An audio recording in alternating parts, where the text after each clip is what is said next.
Hello friends, in today engineering chemistry lecture, we know that the subject code is 334 as per the university. In unit number 1, chemical bonding and catalysis, રાસાયણિક બંધન અને ઉદ્દીપન નામના unit number 1ની અંદર આપણે previous લેક્ચરની અંદર periodic table એટલે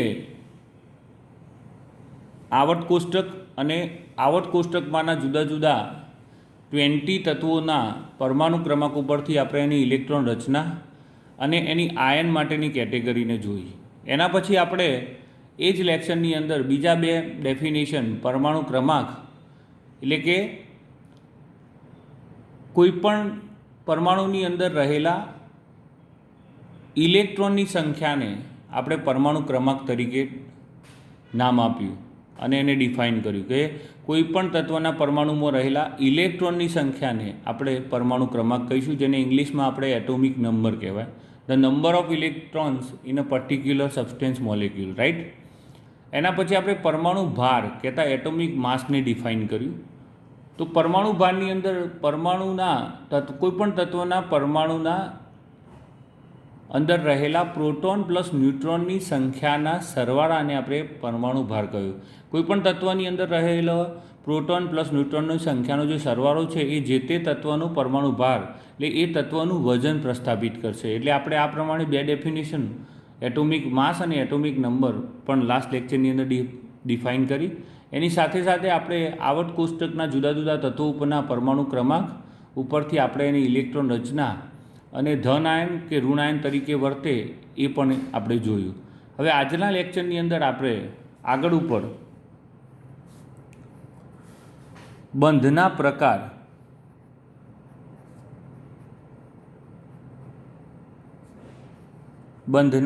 પ્રકાર તો અહીંયા તમને એ માટે ડિફાઇન છે.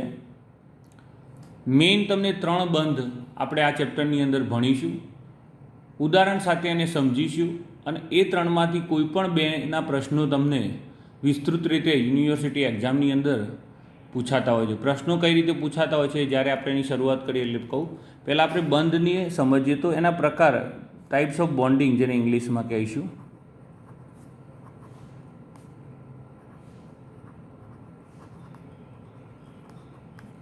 તો જેની અંદર આયોનિક બંધ,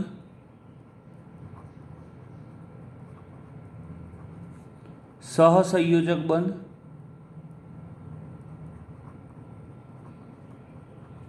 અને છેલ્લે હાઇડ્રોજન બંધ.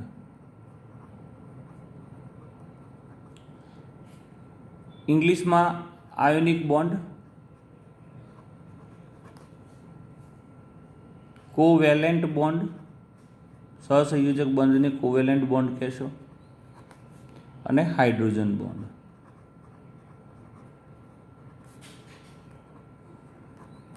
તો આ 3 બંધના પ્રકાર વિસ્તૃત રીતે આપણે સમજવા છે. હવે એની અંદર પહેલો બોન્ડ છે આયોનિક બોન્ડ. તમને પ્રશ્ન યુનિવર્સિટીની અંદર જેને ગુજરાતીમાં કહેવાય આયનિક બંધ, તમને પ્રશ્ન યુનિવર્સિટીની અંદર પૂછી શકાય કે ભાઈ આયનિક બંધ ઉદાહરણ સાથે સમજાવો. 3 કે 4 માર્ક્સની અંદર આવા પ્રશ્નો પૂછાતા હોય છે, ખૂબ જ અગત્યના હોય છે. એન્જિનિયરિંગ કેમેસ્ટ્રીના યુનિવર્સિટીના પેપરની અંદર લગભગ 5 વર્ષના પેપર્સ તમે જુઓ તો એની અંદર આ 3માંથી કોઈ પણ ઇક્વિવેલન્સી પ્રમાણે કોઈ પણ 2 બંધની ઉદાહરણ સાથે સમજાવો એ પ્રશ્ન હોય છે. તો આપણે એની અંદર પહેલાં આયનિક બંધ કહેતા આયનિક બોન્ડને સમજીએ ઉદાહરણ સાથે.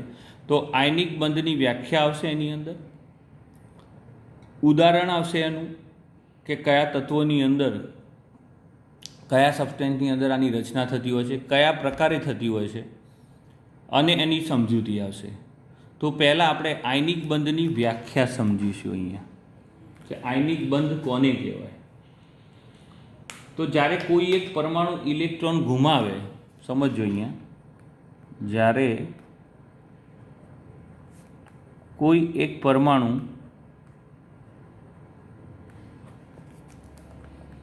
ઇલેક્ટ્રોન ગુમાવે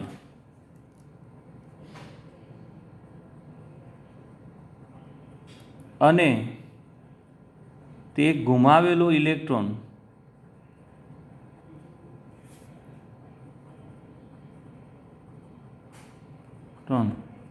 બીજો પરમાણુ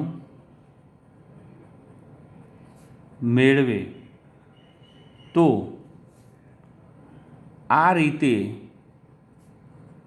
રચાતા બંધને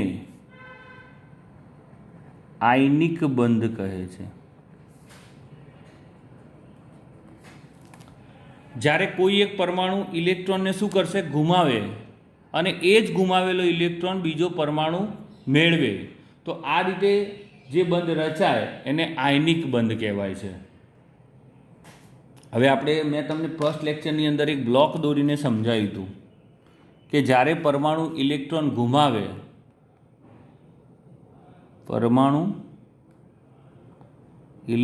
ગુમાવે, એ વખતે કયો આયન બનશે? એ ગુમાવીને ધન આયન બનશે. શું બનશે? ધન આયન બને છે. અને જ્યારે એ ગુમાવેલો ઇલેક્ટ્રોન બીજો પરમાણુ જે ઇલેક્ટ્રોનને મેળવે છે એ કેવો આયન બને છે? ધન આયન બને છે. એ ઋણ આયન બને છે. યાદ રાખજો, આ બહુ અગત્યની ફંડામેન્ટલ છે આ બોન્ડને સમજવામાં. પરમાણુ ઇલેક્ટ્રોન ગુમાવી અને ધન આયન બને છે, અને બીજો પરમાણુ ઇલેક્ટ્રોન મેળવી અને ઋણ આયન બને છે.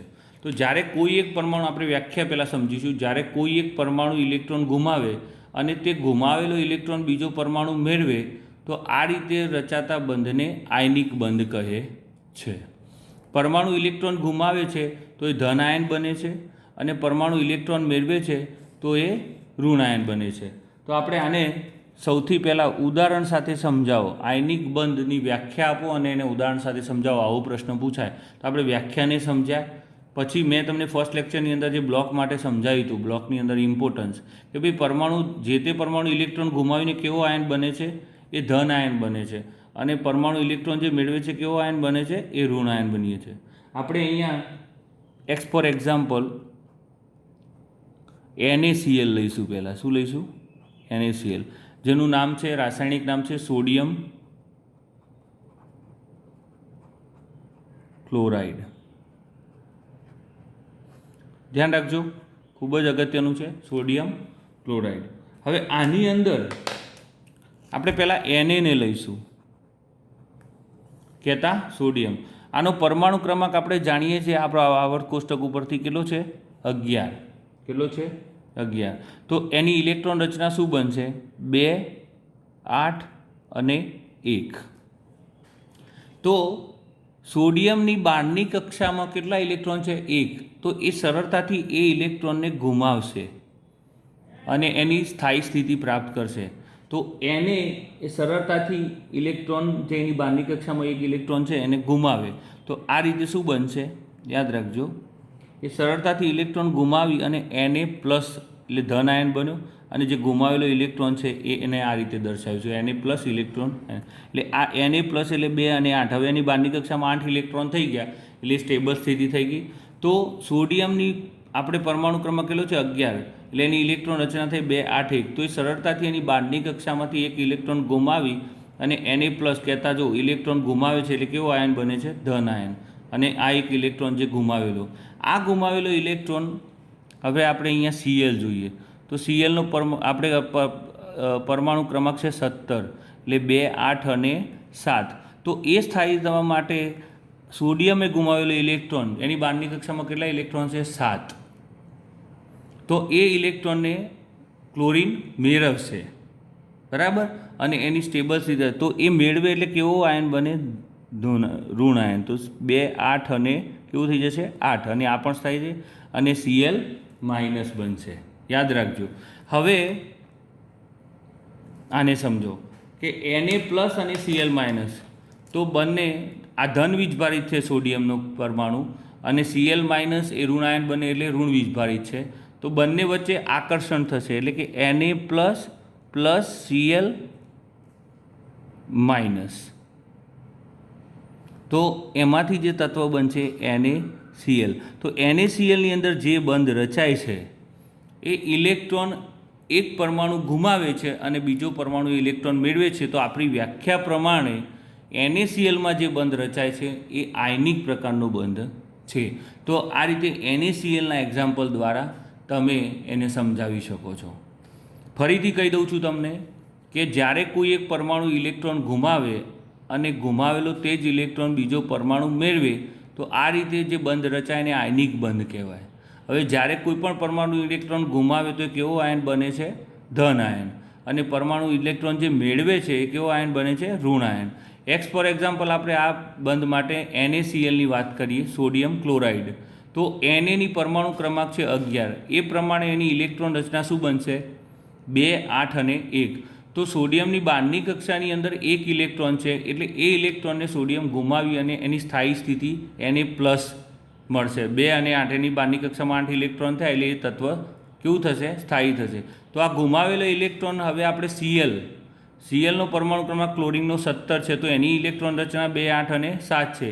તો એ સ્ટેબલ થવા માટે એની બહારની કક્ષામાં જે 7 ઇલેક્ટ્રોન છે એને 8 કરવા માટે એ ગુમાવેલો સોડિયમનો ઇલેક્ટ્રોન મેળવશે અને કેવો આયન બનશે? ઋણ આયન. તો સોડિયમ ધન આયન છે અને ક્લોરિન ઋણ આયન છે. તો બંને ધન અને ઋણ આયન એકબીજાને આકર્ષે, બરાબર છે. વિરુદ્ધ વીજભાર ધરાવતા હોવાથી આ ધન વીજભાર ધરાવશે, આ ઋણ એકબીજાને આકર્ષે એટલે Na++Cl- નું આ રીતે પ્રક્રિયા થઈ અને તમને NaCl મળશે. તો NaClની અંદર જે બંધ તમે સોડિયમ અને ક્લોરિન વચ્ચે ઓબ્ઝર્વ કરો છો એ આયોનિક બંધ છે, આયોનિક બોન્ડ છે. ઇલેક્ટ્રોન એક તત્વ દ્વારા ગુમાવવામાં આવે છે અને ગુમાવેલો ઇલેક્ટ્રોન બીજા તત્વ દ્વારા મેળવવામાં આવે છે. અને આ રીતે સોડિયમ ક્લોરાઇડની અંદર તમને આયનિક બંધ જોવા મળશે. હવે એવી જ રીતે સપોઝ કરો બીજું એક ઉદાહરણ આપણે સમજીએ. એવી જ રીતે અહીંયા તમને કહી દઉં કે હું એક બીજું તત્વ લઈ લઉં KCl. શું લઈ લઉં? KCl, જેને પોટેશિયમ ક્લોરાઇડ કહેવાય. શું કહેવાય? Potassium chloride. તો આની અંદર પણ એક બીજું ઉદાહરણ તમે આપી શકો છો આ બંધને સમજાવવા માટે. 2 ઉદાહરણ આપવાના એટલે 3 કે 4 માર્ક્સમાં પ્રશ્ન હોય તો 2 ઉદાહરણ આપેલા હોય વ્યાખ્યા પછી તો તમને માર્કિંગ કરવામાં જે તે એક્ઝામિનરને સરળતા રહે અને તમારો કોઈ માર્ક્સ પણ કપાય નહીં.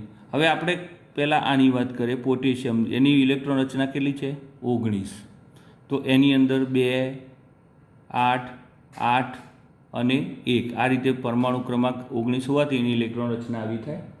તો એ સ્ટેબલ સ્થિતિ કરવા એ એક ઇલેક્ટ્રોનને ગુમાવશે. શું કરશે? ગુમાવશે. ગુમાવીને કેવો આયન બનશે? જે ઇલેક્ટ્રોન ગુમાવે કેવો આયન બને? ધન આયન બને. એટલે એ શું બનશે? K++ ઇલેક્ટ્રોન જે ગુમાવ્યો હોય એ ગુમાવેલો ઇલેક્ટ્રોન ફરીથી Cl આપણે જાણીએ છીએ કેટલું છે એની 17 એટલે 2, 8 અને 7 એ શું કરશે? એ Cl- મેળવી અને કેવો ઋણ આયન બનશે. ફરીથી પોટેશિયમ એ ધન વીજભારિત છે, K+ એ ધન વીજભારિત થશે અને Cl- એ ઋણ વીજભારિત. બંને વચ્ચે આકર્ષણ થઈને K+ અને Cl- એટલે પાછું શું બનશે? KCl. તો આ રીતે પોટેશિયમ ક્લોરાઇડ અને સોડિયમ ક્લોરાઇડની અંદર જે બંધ તમે ઓબ્ઝર્વ કરો છો એ આયનિક પ્રકારનો બંધ છે. અને આ રીતે તમને પ્રશ્ન પૂછવામાં આવે કે ભાઈ આયનિક બંધ એટલે શું અને તેને ઉદાહરણ સાથે સમજાવો. તો જ્યારે કોઈ એક પરમાણુ ઇલેક્ટ્રોન ગુમાવે અને તે ગુમાવેલો ઇલેક્ટ્રોન બીજો પરમાણુ મેળવે તો આ રીતે જે બંધ રચાય એને આયનિક બંધ કહેવાય છે, આયનિક બોન્ડ કહેવાય છે. પરમાણુ ઇલેક્ટ્રોન જે ગુમાવે છે એ કેવો વીજભાર બંધ ધરાવે છે? ધન વીજભારિત, ધન આયન બને છે. અને જે પરમાણુ ઇલેક્ટ્રોન મેળવે છે એ કેવો વીજભાર? ઋણ વીજભારિત, ઋણ આયન બને છે. ઉદાહરણ તરીકે NaCl, સોડિયમ ક્લોરાઇડ.